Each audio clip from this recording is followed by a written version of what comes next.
see. Here we go. In the gate for the Jerkens. Good luck to everybody. We'll see what Jack Christopher's odds are when they get out of this gate here too. And we're off. Boy, Jose pushed him right to the lead. I think that surprised everybody, including Joe Rocco on the rail there. Yeah, like that's worst case scenario here for Conacher, who's going to rush up. I think this was smart here by Jack Christopher's jockey Jose Ortiz there. He didn't want the lead. He just didn't want Conacher to walk to the lead. And so he used some of his own speed to force Conacher to push a little bit more on that horse and kind of get out there. And so even though it's a 22 flat, basically opening quarter, Conacher had to go closer to 21-4 to actually be able to get out there and get that lead. Jack Christopher sitting in a great spot if he's good enough. The 9 Accretive looks pretty good too, and Gunite kind of ranging up as well. The 4 main contenders look to be the 4 main contenders heading into the far turn. I'm watching Jose's hands on Jack Christopher, and they're moving more than you would want to see on a 1-2 at this point. Gunite's looming pretty nice. Accretive's being asked. The nice thing about Jack Christopher's move too, with Jose Ortiz is he beat Gunite and Accretive to the punch. He didn't let either of those horses get up on him. Here he comes. Yeah, running son of a gun, running one hell of a race on the rail too. I mean, he's not going to be able to hold on, but at 41-1, he ran a big race here. He did. He definitely ran a big one. Gunite, by the way, everybody was talking. Accretive was the talk out of that race. Gunite with an extremely impressive second place effort. He loves Saratoga. Jack Christopher loves one-turn races, Mike Somich.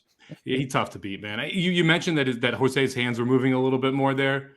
They were pretty chilly at the top of the lane. You kind of had a little to get him going, but as soon as he got to the one Conacher, it was good night for Conacher, and Jack Christopher was going on by. Again, running son of a gun, monster race there, 41-1. Whoever called that in the chat, excellent call on running son of a gun, who blows this try up and blows the super up there, ends up coming across the line 6-8-2-1, I believe.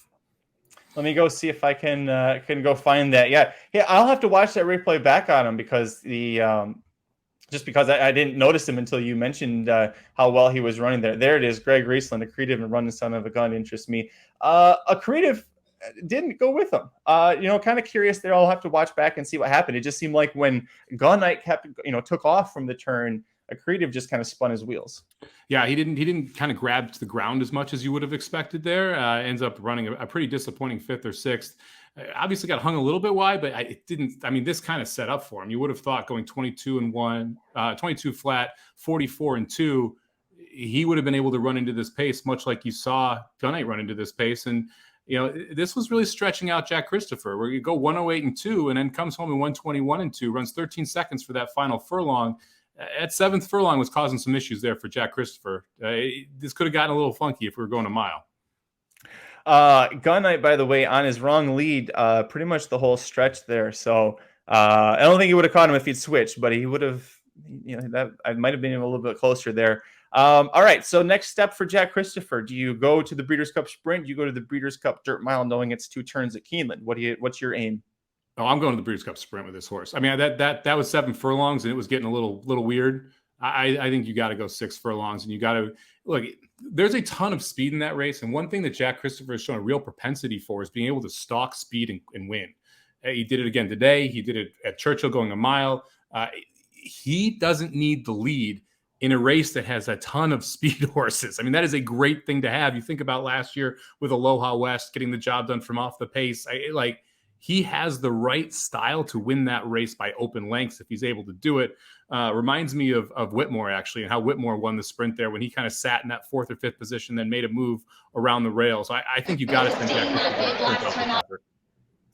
Yeah, the Gunite, everybody talking about in the chat as well. Gunite, solid, great effort, always shows up, gives his best chances. So, definitely those top 2, very much farther away from the other ones. Running son of a gun, coming from the kind of the small area. Toscano likes to run in parks sometimes, so we'll see where he goes moving forward. But it's gonna wrap it up for the Jerkens. Let's go to Saratoga Slim. I'm gonna mute him just because it is a little bit noisy there, but here he is. Saratoga Slim's gonna try and catch. Oh, he's not ready yet for us. I thought Jack Christopher was back yet, but then I watched my own TV screen and he's over there. So yeah, we'll pull that up in just a minute. A lot of people then saying, yes, Gun Runner definitely has to go to the sprint. I mean, that's clearly going to be the target here for Jack Christopher off of this effort. Gunite, I can't believe I'm about to say this after that effort, probably going to fade him next time out. Kind of feels like a horse for course a little bit, doesn't it? Now all 4 of his best races have been over this Saratoga dirt course. He's not going to be running over Saratoga next. I can guarantee that. He won't be seeing that until next year, in fact. So if you go back and you kind of dig through the past performances, a couple of efforts at Churchill left you something to be desired. The Belmont effort in the Grade 1 Champagne wasn't wonderful. So I may try to fade Gunite off this because he's going to get pet pretty heavily no matter where he shows off after this effort. One thing that I was remembering, looking back at my notes from the Grade 2 Amsterdam, and I was like, thinking Accretive fell off a little bit here. Gunite kept going. Remember that day there was a very pronounced outside bias during the Amsterdam day at Saratoga on the main track, and Gunite was inside of Accretive. Accretive had a wide trip throughout there. Going wide in the far turn this time didn't really seem to help him that much. All right, Slim. I think Slim's got to be able to have him in view soon, right? Or Slim frozen. It's almost like Slim is frozen there. So we'll see what. Yeah, we don't have anything. There he is. All right. Yeah, here he is. He's coming in. I don't think you guys have to mute me. There's Jack Christopher. As you guys were saying, the sprint, maybe the mile. Who knows? Does he really want to go up against Jackie's Warrior in the sprint? The 2-turn mile, but probably keep him 1 turn. And Chad Brown's having a good day already here. Got technical analysis home in the Boston Spa. Got Jack Christopher home in the Jerkens. Good start for Chad. Slim, speaking of Chad, did anybody recognize your outfit earlier today? It was very disappointing. There was only like 3 or 4 people that recognized it. I only did it for a few races because, I had to get ready for the live stream.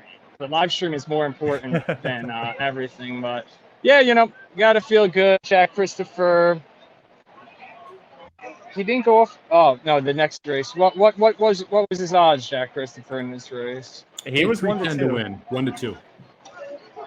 1-2. All right, well. Start off the pick 4 with a 1-2 shot. I'm trying to get him beat, but I couldn't. So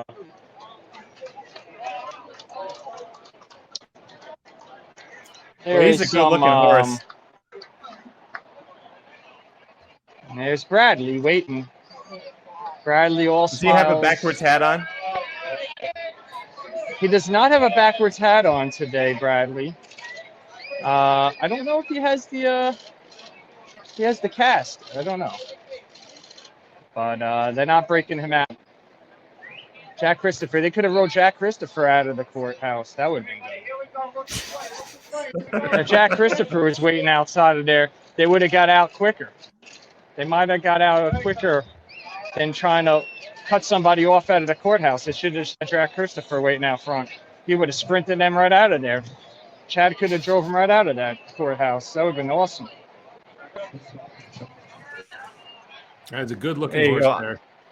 Yeah, love that blaze on his face too. It's just such a gorgeous blaze. It's one of Let's those. See if I could get a little. You talk about the what ifs. Get a little right? bit with this horse there. I wonder if Jack Christopher would have been able to win the Breeders' Cup Juvenile last year. I mean, he scratched out the day before. We kind of lost him in that shuffle. He was going to be the second choice in that race. Obviously, we haven't seen a lot come out of that race. So it would have been awfully interesting to see if we were able to, if Jack Christopher ends up showing up at the Breeders' Cup, how well he would have been able to run there.